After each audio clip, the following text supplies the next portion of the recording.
आम्हाला वरून आदेश आला, आम्ही फक्त सर्वे करतो. याच्यात मी तुम्हाला स्पष्ट सांगतो, ही जी काही सरकारची नीती चालू आहे ना, त्या नीतीमध्ये फक्त गरीब भरडला जाणारे गरीब आणि गरिबीला कुठलाही धर्म नसतो. आमदार जितेंद्र आव्हाडांशी देखील तुमचा बोलणं झालं? हो, रात्री त्यांनी मला कॉल केलेला 1:15 वाजता. मी इथंच थांबलेलो, तर ते मला बोलले मी 10 वाजता येतो. मला वाटतं अजून त्यांच्या घड्याळात 10 वाजले नाही, कारण ते घड्याळच चोरीला गेले.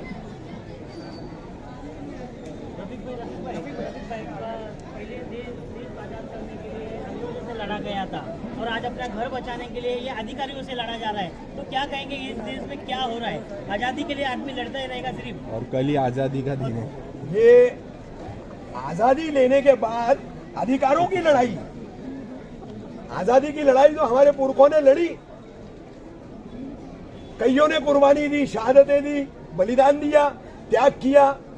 राष्ट्रपिता हमारे बापू महात्मा गांधी जी से लेके कई ऐसे स्वतंत्रता सेनानी, आजादी उन्होंने हमको दिलाई.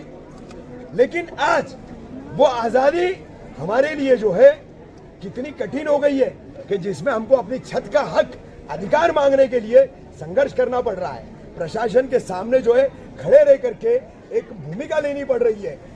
कानून इंसान बनाता है इंसान की भलाई के लिए, इंसान की बर्बादी के लिए नहीं. ये हाईकोर्ट ने भी सोचना चाहिए और हाईकोर्ट ने ह्यूमैनिटेरियन ग्राउंड रखना चाहिए हमेशा कि ठीक है, आपने 1-2 बिल्डिंग तुड़वा दीजिए, हाईकोर्ट का मान सम्मान प्रतिष्ठा कायम रहनी चाहिए.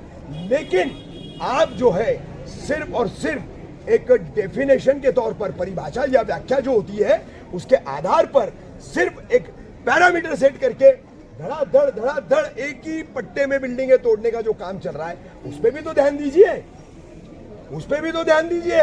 आप आज तक थाने मनपा ने उनको लिख के दे दिया, 13 जून की एवीके की पहली कार्रवाई हुई, 16 या 17 जून को उनकी पहली प्रेस नोट आई. 124 अवैध निर्माण हमने तोड़े. अब 2 अगस्त को उनकी नई प्रेस रिलीज आई, 154 अवैध निर्माण हमने तोड़े.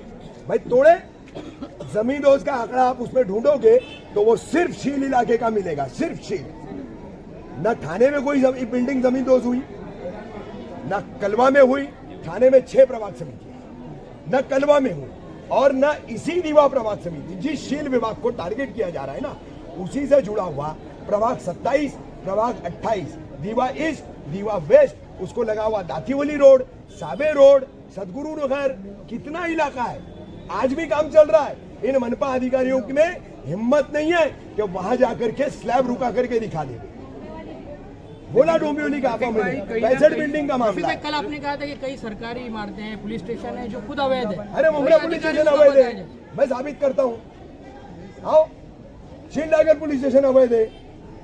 कितने बीट तुम्हारे अवैध है, कितने सरकारी कार्यालय तुम्हारे अवैध है. पहले तोड़ो, खुद रूल्स और रेगुलेशन में सरकार चलाओ, एडमिनिस्ट्रेशन चलाओ, और फिर गरीब का मकान तोड़ लिया. लेकिन रफीक भाई, कहीं ना कहीं आपको नहीं लगता कि कोर्ट जो है वो एक तरफा निकाल दे रही है? इसमें जितने दोषी अधिकारी है उन पर ना तो कोई कार्रवाई है, ना उन पर कोई इंक्वायरी, और सिर्फ गरीबों के घर तोड़े जा रहे हैं. नहीं, देखिए कैसा है, कोर्ट एक तरफा निर्णय नहीं दे रहा है. अब थोड़ा सा आपने एक सवाल किया है ना, तो मैं आपको बता दूं, 12 जून को जो पहला ऑर्डर है हाईकोर्ट की बेंच का, उसके बाद मुमरा कौसा शील में क्या खेला चालू हुआ मालूम है आपको?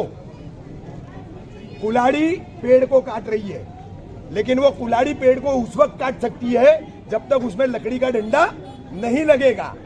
तो कहीं ना कहीं इस पेड़ को काटने वाली कुल्हाड़ी में हमारा ही लकड़ी का डंडा लगा हुआ है, और वही लकड़ी का डंडा जो है उस कुल्हाड़ी को ताकत देकर हमको कटवा रहा है. ये खेल, आप पत्रकार हो मंसूर भाई, तमाम पत्रकार है, लोगों को भेज रहे, फोटोज निकलवा रहे, भेज रहे. अरे शर्म करो, खुद को मुसलमान बोलने से अच्छा डिक्लेयर करो कि हम मुनाफिक हैं. नो,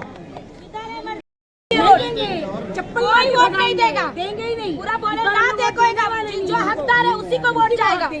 बिल्कुल, जो हमारा साथ देगा वोट भी उसी को मिलेगा. और नहीं तो नहीं देंगे. हम घर में बैठेंगे, हम निकलेंगे नहीं वोट के लिए. अगर अभी अधिकारी तो अभी तक आए नहीं है, अगर अधिकारी आते हैं तो आप लोगों का स्टैंड क्या होगा? हम लोग खड़े रहेंगे, डटे रहेंगे. कब तक? जब तक आएंगे नहीं, हमारे घर डटे रहेंगे. हमारा घर हमारी जिम्मेदारी. हम खड़े रहेंगे, हम डटे रहेंगे, हम नहीं भागेंगे. आप देख लीजिए इस चीज को. हम लोग खड़े, हमारा घर हमारी जिम्मेदारी के साथ हम लोग आखिर में वो पब्लिक को परेशान करके रोड पे लाना चाहते हैं, क्या चाहते हैं, मर जाए सारे। आज की तारीख में ये है कि पब्लिक इतनी परेशान हो गई है कि भैया देखो घर छोड़ने से बेटर है कि वो अपनी जान देना मंजूर करेंगे। बहुत बहुत शुक्रिया।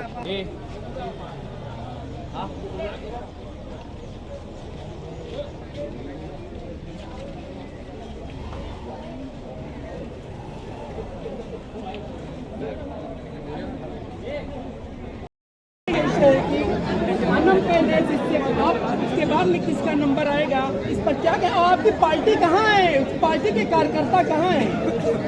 देखिए दूसरे साहब, मैं समझ सकता हूँ कि आज सुबह से यहाँ पे तमाम लोग हमारे यहाँ के मुकामी नगर सेवक तमीम हुदा, जफर भाई, गणेश मुंडे, रेहान भाई पीतलवाला, बहुत सारे लोग और मुकामी लोग यहाँ पे जमा हैं।